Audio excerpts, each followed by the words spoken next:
So, Jeff, first of all, thank you so much for agreeing to meet me here. You're welcome, Lynn. Thank you for having me for this interview. Thank you. And my first question to everybody so far has been, how did you find Virtlantis? It was actually by a complete chance. A friend of mine brought me to Virtlantis and told me about the activities they offer here. So it was really by chance. Okay, and what sort of activities were you looking for at the time? Actually, I did enjoy just free discussions, talking about different topics, sharing ideas, and I also enjoyed, as a learner, I've always had questions, and having this kind of informal activities allows me to ask my questions and have answers. So I did enjoy that. I did enjoy sharing ideas and also having answers to my questions. So you came here first as a learner, really? Yes, that was my purpose, to learn more, to improve my English. But that's not all you do now, is it? Well, right now I am also offering an activity, an activity about short stories. I do enjoy it, and I also think that it's also important to get really involved, and a teacher can help, but you really need to make an effort to improve your English by yourself as well. Once you reach a certain level, you can fly with your own wings, I believe.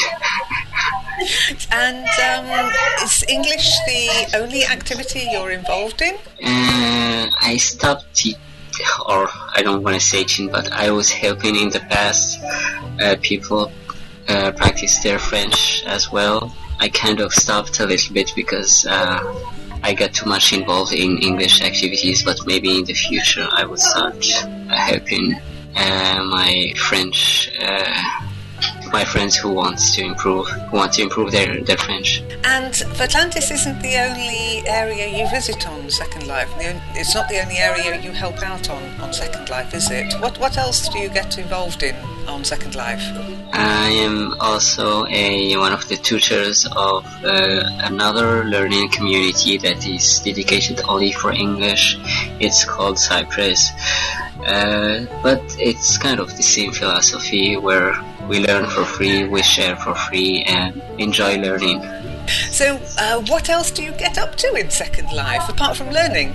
Well, the great thing about Second Life is being able to be in contact with all kind of people, different nationalities. Like, you can just see I've just had an activity right now, and we had almost like 4 or 5 nationalities, and it is just wonderful. It's great. It's amazing. I know where I live, in real life, you would have to pay money to just be able to communicate with a native speaker, and here we have that for free. It's just amazing. And when you're not in Second Life, how often do you get to use your English? How often do you get to actually speak English in real life, maybe? In real life, it's kind of difficult. I live in France, and I do have a friend from Florida, but that's the only moment I speak in English is when I am with him, or maybe sometimes when my real life students ask me help. I do help them a little bit, but it's very limited. It's very, very limited in real life. So really being here is your chance to really immerse yourself in the language you're learning. Well, yes, well, sometimes I feel like English is like when I'm in Second Life, it's like my first language. Okay, and do you find it difficult to speak in French when you're in Second Life? No, it's just kind of weird. That's all. You're not, no, I only ask because you're not the only one. A couple of other people I've interviewed, and I've asked them to say something in their language, in their first language. They've really struggled because changing their name from one to the other, it's like, whoa, no, this isn't right. I speak English here. Well, the funny thing is that when I try to type in French, sometimes I tend to some words, to use some words in English. And why do you think that is? Any explanation? I guess the brain is now all mixed up with more than one language, and sometimes you don't think about it. It just happens. And it shows that you're getting really immersed. One of the things I did notice here in Second Life, because when I watch movies, sometimes I have to watch the subtitles and to understand what's going on, and once I read the subtitle I can guess the word that was said in English. And the funny thing is that what I've noticed here mostly in learning Sims is that we deal with people who are like teachers. They speak very good English, they articulate perfectly, so I don't have a problem. I personally don't have a problem with that. I can understand native speakers who can speak fast.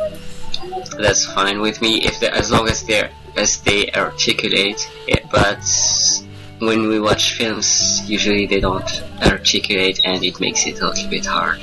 So that's what I miss sometimes. It's really getting to communicate with just ordinary native speakers, not just teachers. But I'm not complaining, it's still a great opportunity.